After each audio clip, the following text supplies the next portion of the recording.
आओ बच्चों, आज 10th क्लास का चैप्टर 2 पढ़ते हैं। अभी तक हमने एसिड बेस और सॉल्ट्स के बारे में पढ़ा। लिटमस पेपर या दूसरे इंडिकेटर्स जैसे नेचुरल, सिंथेटिक या ऑल्फैक्टरी, कुछ उसकी केमिकल प्रॉपर्टीज़ हमने सेकंड वीडियो में पढ़ी। आज हम इसका पार्ट 3 ले रहे हैं जिसमें हम सिर्फ पीएच स्केल की बात करेंगे। तो आओ शुरू करते हैं।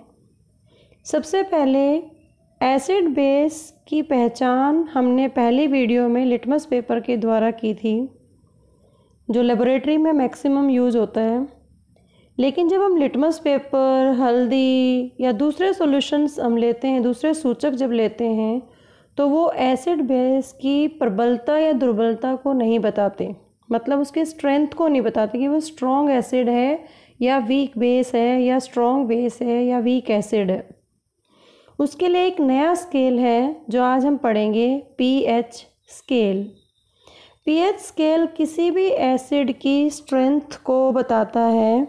अगर एसिड है तो H पॉजिटिव आयंस की स्ट्रेंथ बताता है, कम है या ज़्यादा। जिस भी सब्सटेंस में ज़्यादा H पॉजिटिव है तो स्ट्रॉन्ग एसिड है, कम है तो वीक एसिड है।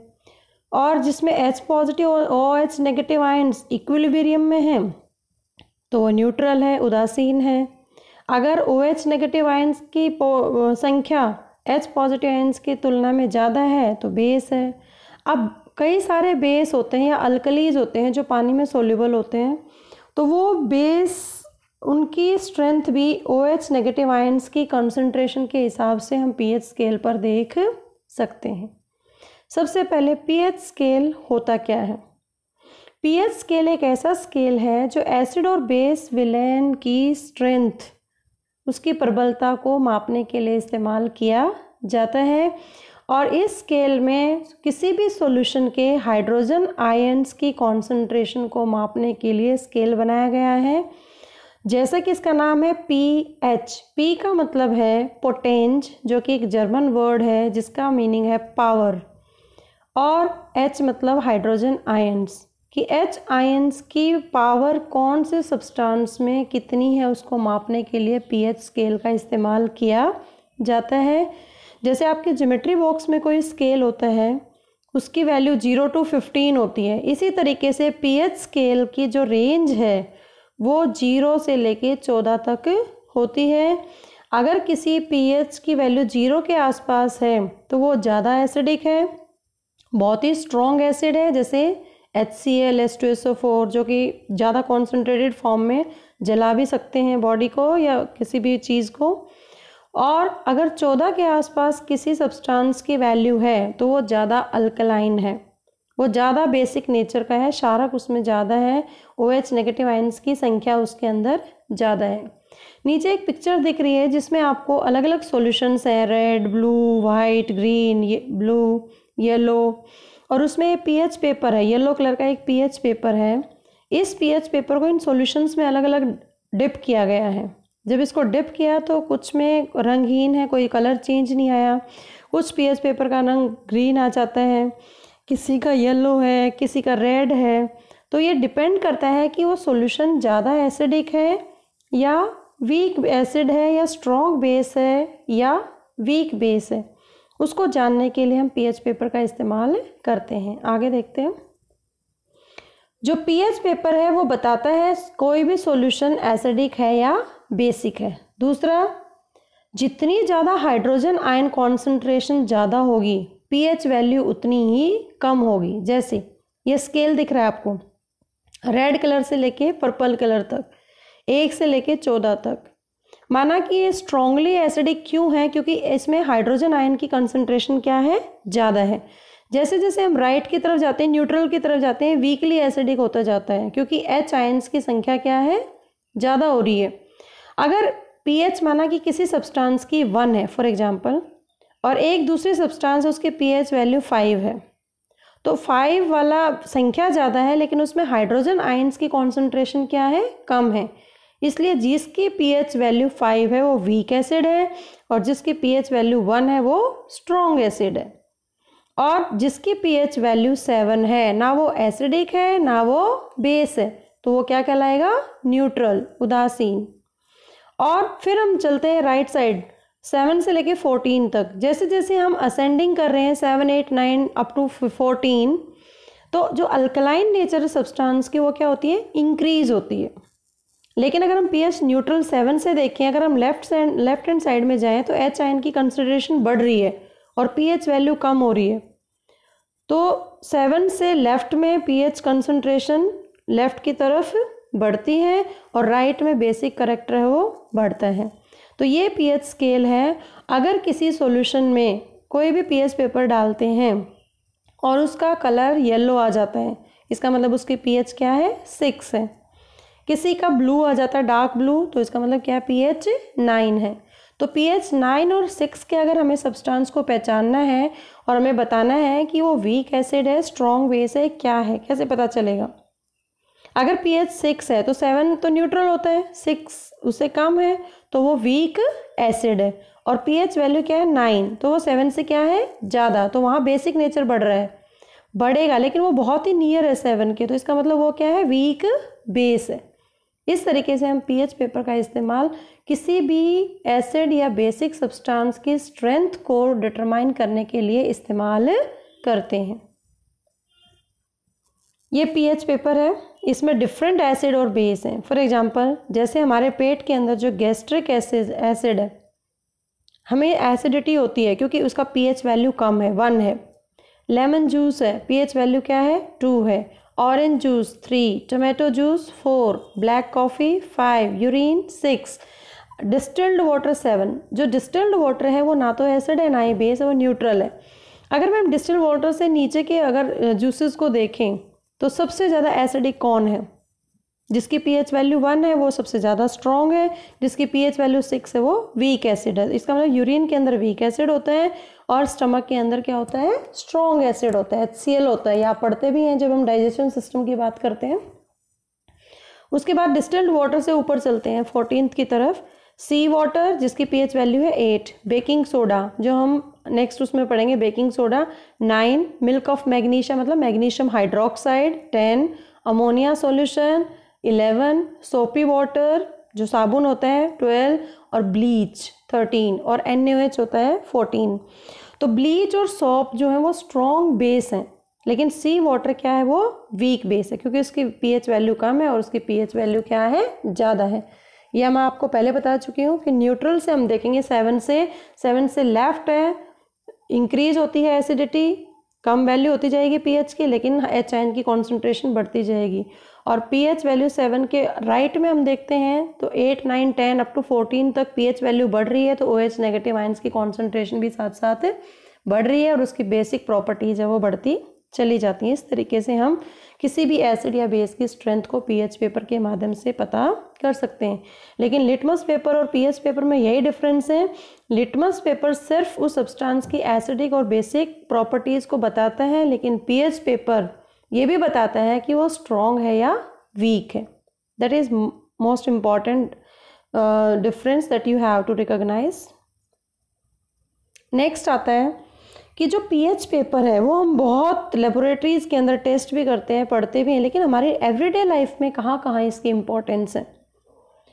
जो प्लांट्स और एनिमल्स है, सबसे पहला प्लांट्स एनिमल्स बहुत ही सेंसिटिव होते हैं pH चेंज के लिए। जैसे हमारी जो बॉडी है, जो हमारे स्टमक के अंदर HCl होता है उसकी pH रेंज होती है 7 to 7.8। हमारी बॉडी इस pH पे वर्क करती है, उसकी रेंज होती है 5.6 ऑलमोस्ट 3.0 to 3.5 तक, not 5.6 is the pH of the acid rain.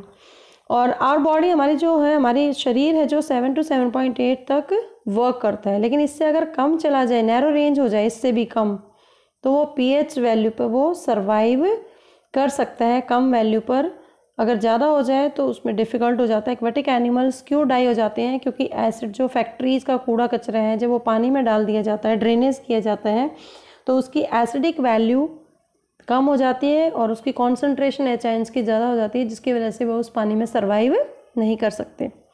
इसी तरीके से रेन वाटर, एसिड रेन दिख रही है आपको ऊपर एक फिगर, बहुत ही सुंदर फिगर बनाया हुआ है कि टाइम टू टाइम पेड़ों को काटा जा रहा है, ट्रैफिक ज़्यादा बढ़ रहा है, इंडस्ट्रीज़ लगाई जा रही हैं।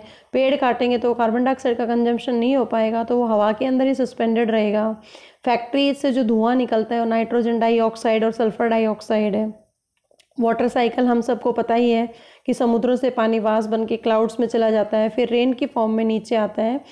तो जब ये फैक्ट्री से धुआं NO2, SO2 या कार्बन डाइऑक्साइड होती है, वो जब वाटर वेपर ऊपर की तरफ सस्पेंडेड होती है एयर के अंदर, और जब पानी आता है तो वो पानी के साथ NO2 और CO2 मिलकर नाइट्रिक एसिड और सल्फ्यूरिक एसिड बना देते हैं।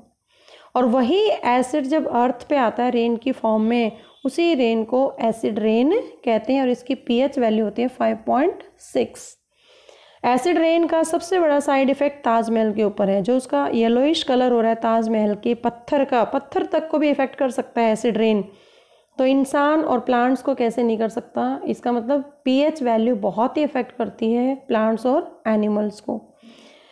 जब ये रिवर्स में जाती है वही एसिड रेन या समुद्र में मिल जाता है ये पानी, तो ये pH वैल्यू पानी की क्या कर देता है, कम कर देता है, क्योंकि इसमें एसिड है। और वहाँ पर जो एक्वेटिक लाइफ है, फिश हैं और दूसरे जीव हैं, क्रोकोडाइल है, डॉल्फिन्स हैं, उनको सरवाइव करने में बहुत ही डिफ़िकल्टी होती है। नेक्स्ट है कि हमारा जो डाइजेस्टिव सिस्टम है, जो हमारा पाचन तंत्र है, उसमें pH का क्या महत्व है। सबसे पहले हमारे स्टमक के अंदर जो कौन सा एसिड होता है, हाइड्रोक्लोरिक एसिड, जिसका फार्मूला है HCl। और हाइड्रोक्लोरिक क्या करता है, ये हमारे स्टमक को इफ़ेक्ट किए बिना कोई हानि नहीं पहुंचाता है हमारे स्टमक को, बल्कि जो फूड हम खाते हैं उसको डाइजेस्ट करने में, उसको पाचन करने में हेल्प करता है। और जब डाइजेशन हो रहा होता है हमारे शरीर के अंदर, तो स्टमक के अंदर बहुत सारा एसिड भी प्रोड्यूस होता है, और इससे अगर ज़्यादा एक्सेस में एसिड हमारे स्टमक में इकट्ठा हो जाता है तो उससे हमें पेन और इरिटेशन होती है। और इसी पेन को और इरिटेशन को हम एसिडिटी के नाम से जानते हैं। और इसी एसिडिटी से अगर हमें गेट रिड होना है, मतलब इसे समस्या से निदान पाना है, तो हम उसके लिए एंटी एसिड्स का इस्तेमाल करते हैं। और ये एंटी एसिड्स क्या करते हैं, जो एक्सेसिव एसिड होता है स्टमक के अंदर उसको न्यूट्रलाइज कर देता है। जो मोस्टली हम कहते हैं इनो ऑन एसिडिटी गोन, ये आपने ऐड देखी होगी। इनो के अंदर क्या होता है, बेस होता है। अगर हम एक गिलास पानी में इनो डालकर पी जाते हैं, एसिडिटी जब हमारे स्टमक में होती है, तो हमारे पेट में जाके आराम मिलता है, क्योंकि वो हमारी जो एक्सेसिव एसिड था स्टमक के अंदर उसको न्यूट्रलाइज कर देता है। और न्यूट्रलाइज करने के बाद वो पेन है वो और इरिटेशन है उसमें रिलीफ मिलता है। दूसरा, मैग्नीशियम हाइड्रोक्साइड को भी एक माइल्ड बेस है, जिसको हम इसके लिए पेट की एसिडिटी को कम करने के लिए या उसको न्यूट्रलाइज करने के लिए इस्तेमाल करते हैं। नेक्स्ट देखते हैं कि सॉयल पर कैसे इफ़ेक्ट होता है, सॉयल में क्या महत्व है pH का। अगर किसी भी प्लांट की हेल्दी ग्रोथ चाहिए तो उसके pH वैल्यू 6.0 to 7.5 होना चाहिए। तो इस तरीके से pH वैल्यू, सॉयल के अंदर भी pH वैल्यू बहुत मैटर करती है।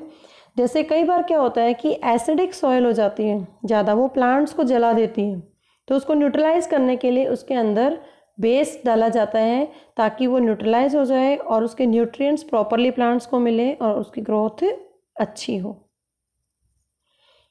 इसी तरीके से बहुत ही अच्छा एग्जाम्पल है कि टूथ डिके। टूथ डिके का कारण क्या है, टूथ डिके का मतलब जो डेंटल कैविटीज़ हो जाती है हमारे दांतों के अंदर, नॉर्मल टूथ देखिए, फिर उसके बाद डेंटल केरीज है, उसमें कुछ चांदी वगैरह भराई जाती हैं ताकि वो कीड़ा है ना लगे। और उसके धीरे धीरे धीरे क्या होता है कि जो कैल्शियम फॉस्फेट से हमारा दांत है वो बना होता है, इतनी हार्ड सब्सटेंस है, लेकिन फिर भी ये जितना भी ये pH है, जो pH वैल्यू जो एसिडिक हो जाता है माउथ के अंदर, वो डेंटल कैविटी के अंदर कन्वर्ट कर देता है। टूथ डिके तभी स्टार्ट होता है जब हमारे मुंह का pH वैल्यू 5.5 pH से कम हो जाता है, इसका मतलब एसिडिक ज़्यादा हो जाता है माउथ। और जो हमारा टूथ इनेमल है वो कैल्शियम फास्फेट से बना होता है, जो कि सबसे ज़्यादा हार्डेस्ट सब्सटेंस है हमारी बॉडी की। क्वेश्चन क्या है कि टूथ इनेमल किससे बना हुआ है, कैल्शियम फास्फेट, और हमारे माउथ का pH वैल्यू कितना होता है, लेस देन 5.5। और ये इतना ज़्यादा हार्ड होता है, ना तो इसके ऊपर कभी कोई कोरोडेड होता है। अगर इसकी pH वैल्यू अगर 5.5 से कम नहीं होती तो इस पर किसी भी तरह की कैविटी है वो इफ़ेक्ट नहीं करती और ये पानी के अंदर भी सॉल्यूशन डिज़ोल्व नहीं होता। अब ये होता कैसे है, हमारे बॉडी में नुकसान कैसे करता है, ये डिके क्यों होता है स्टार्ट? हमारे मुंह के अंदर बहुत सारे बैक्टीरिया प्रेजेंट होते हैं एंड दे प्रोड्यूस एसिड्स। क्योंकि जो हम खाना खाते हैं तो कुछ फूड पार्टिकल हमारे दांतों में रह जाते हैं, जैसे मीठा खाया आपने, कोई मिठाई खाई या कोई भी खाना हम खाते हैं, ब्रेकफास्ट करते हैं या डिनर करते हैं, तो उन सब के अंदर जो एसिड प्रोड्यूस होता है वो एसिड डिग्रेड हो जाता है। एसिड है बनने के लिए शुगर और फूड पार्टिकल डिग्रेड हो जाते हैं और इस तरीके से माउथ के अंदर टूथ डिके है वो स्टार्ट हो जाता है और धीरे धीरे हमारे दांत है वो पीले होने शुरू हो जाते हैं। द बेस्ट वे क्या है, हम इसको प्रिवेंट कैसे कर सकते हैं टूथ डिके को? सबसे पहले आफ्टर ईटिंग हमें अपने मुंह को अच्छे से, अपने दांतों को क्लीन करना चाहिए, ब्रश करनी चाहिए 2 टाइम्स इन अ डे। क्योंकि जो कोलगेट होती है या कोई भी आप टूथपेस्ट यूज़ करते हो उसके अंदर बेस होता है और मुंह के अंदर जो एसिड बना और जो कोलगेट के अंदर जो बेस है वो दोनों आपस में न्यूट्रलाइज कर देते हैं एक्सेसिव एसिड को और हमें टूथ डिके से प्रिवेंट करते हैं, बचाते हैं। उसके बाद आता है पीएच का अलग महत्व। Self defence by animals and plants through chemical warfare. बहुत सारे हमारे आसपास कभी कभी क्या होता है कि जो मधुमक्खी है वो काट जाती है, उससे बहुत ज़्यादा पेन होता है, स्किन के ऊपर इरिटेशन होती है, क्योंकि मधुमक्खी के स्टिंग के अंदर एक एसिड होता है जिसका नाम है फॉर्मिक एसिड। लेकिन हम क्या करते हैं, हमारे आसपास के लोग हमें सलाह देते हैं उसके ऊपर हमें लोहे की कील लगा लेनी चाहिए, ताले से रगड़ लो, लोहे के दरवाजे से रगड़ लो। नहीं, हमें कभी भी बी स्टिंग से कटी हुई पार्ट को कभी भी हमें लोहे से या अचार लगाने से उसको ठीक नहीं होगा, उससे और ज़्यादा स्वेलिंग आएगी और हमें पेन ज़्यादा होगा, क्योंकि उसके अंदर एसिड है। हमें साइंस लगानी है यहाँ पर, क्योंकि बी स्टिंग के अंदर एसिड है और वो एसिड हमारी स्किन के अंदर पेन और इरिटेशन कर रहा है। उसको हमें न्यूट्रलाइज करना है तो हमें तुरंत उसके ऊपर सॉप सॉल्यूशन या बेकिंग सोडा, जो कि माइल्ड एसिड्स, एंटी एसिड्स हैं, उनको हमें इस्तेमाल करना चाहिए ताकि हम इस पेन से रिलीफ मिल सके। दूसरा है जो स्टंग एरिया है उसके ऊपर आप बेकिंग सोडा या सॉप सॉल्यूशन लगा सकते हो। इसके साथ साथ कई बार क्या होता है, नेचर के अंदर एक प्लांट है नेटल लीव्स, वो भी मिथेनोइक एसिड प्रोड्यूस करता है। कभी चलते हैं हम, कभी हमें पता नहीं होता कि इस प्लांट के अंदर किस तरह का एक तरह से पॉइजन है या एसिड है, तो हमारा हार्ट टच हो जाता है चलते चलते, तो उसके अंदर भी स्वेलिंग आ जाती है। तो साथ साथ नेचर ने एसिड दिया है तो उसके साथ बेस भी दिया है, लेकिन हमें पहचान होनी चाहिए। इसके साथ एक डॉग प्लांट होता है जो कि एक बेसिक नेचर का होता है, और अगर हम उस डॉग प्लांट की पत्तियों को रगड़ कर नेटल लीव्स ने जहाँ पर टच किया है वहाँ पर अगर लगाते हैं तो वो न्यूट्रलाइज कर देता है और हमें पेन से रिलीफ मिलता है। अब है कुछ बहुत इम्पॉर्टेंट जो बहुत बार आया क्वेश्चन कि हमें पीएच वैल्यू को पता करने के लिए जो सॉल्ट होते हैं कि वो स्ट्रॉन्ग पीएच का है या वीक पीएच वैल्यू है, उससे हमें कैसे पता चलेगा कि एसिड बेस से जो हमें सॉल्ट मिलता है वो उसकी पीएच वैल्यू क्या है। फॉर एग्जांपल, माना कि सॉल्ट हमने बनाना है सोडियम क्लोराइड और एसिड हमने यूज़ किया HCl और बेस यूज़ किया NaOH। दोनों ही स्ट्रॉन्ग है, एक स्ट्रॉन्ग एसिड है, स्ट्रॉन्ग बेस है। तो आपने पीछे उदासीनीकरण अभिक्रिया पढ़ी थी, neutralisation reaction, acid plus base converted into salt plus water. अब ये दोनों ही स्ट्रॉन्ग है, स्ट्रॉन्ग न्यूट्रलाइज कर देंगे तो उसकी पीएच वैल्यू क्या होगी 7। तो हमें जो सॉल्ट मिलेगा वो न्यूट्रल सॉल्ट मिलेगा, उदासीन मिलेगा। दूसरा एग्जाम्पल लेते हैं एल्यूमिनियम क्लोराइड AlCl3, ये हमें सॉल्ट बनाना है एसिड और बेस यूज़ करके। तो यहाँ हम स्ट्रॉन्ग एसिड ले रहे हैं HCl और वीक बेस ले रहे हैं एल्यूमिनियम हाइड्रोक्साइड। जो स्ट्रॉन्ग होगा वही उसको डोमिनेट करेगा वीक वाले को, तो स्ट्रॉन्ग होगा तो पीएच वैल्यू क्या होगी इसकी, स्ट्रॉन्ग एसिडिक सॉल्ट मिलेगा हमें जिसकी पीएच वैल्यू क्या होगी <7। नेक्स्ट लेते हैं सोडियम एसीटेट CH3CONA, ये सॉल्ट बनाना है। उसके लिए एसिटिक एसिड लिया आपने, एसिड जो कि वीक एसिड है CH3COH, इसको विनेगर भी बोलते हैं, और बेस लिया स्ट्रॉन्ग NaOH। तो जब स्ट्रॉन्ग बेस और वीक एसिड मिलेंगे तो जो सॉल्ट बनेगा वो बेसिक नेचर का होगा और बेस की हमेशा पीएच वैल्यू क्या होती है, greater than 7। 4th क्वेश्चन इसी का एग्जाम्पल, सोडियम कार्बोनेट बनाना है Na2CO3, जिसको वॉशिंग सोडा या धोने का सोडा भी कहते हैं। तो इसके carbonic acid H2CO3 weak acid है, NaOH sodium hydroxide strong base है, तो pH वैल्यू क्या होगी, ग्रेटर देन 7, क्योंकि स्ट्रॉन्ग बेस और वीक एसिड मिलकर एक नया सॉल्ट बना रहे हैं और सॉल्ट की नेचर कैसी होगी, बेसिक इन नेचर। तो इस तरीके से हम अलग अलग सॉल्ट की pH वैल्यू के अलग अलग pH वैल्यू वाले सॉल्ट हैं वो एसिड और बेस से बना सकते हैं। स्ट्रॉन्ग एसिड स्ट्रॉन्ग बेस मिलकर न्यूट्रल बनाएगा, स्ट्रॉन्ग एसिड वीक बेस है तो स्ट्रॉन्ग सॉल्ट बन जाएगा, एसिडिक सॉल्ट बन जाएगा। वीक एसिड है स्ट्रॉन्ग बेस है तो जो सॉल्ट बनेगा वो बेसिक नेचर का होगा, और बेसिक है तो pH वैल्यू ग्रेटर देन 7 होगी, एसिडिक है तो pH वैल्यू लेस देन 7 और न्यूट्रल है तो pH वैल्यू इक्वल टू 7।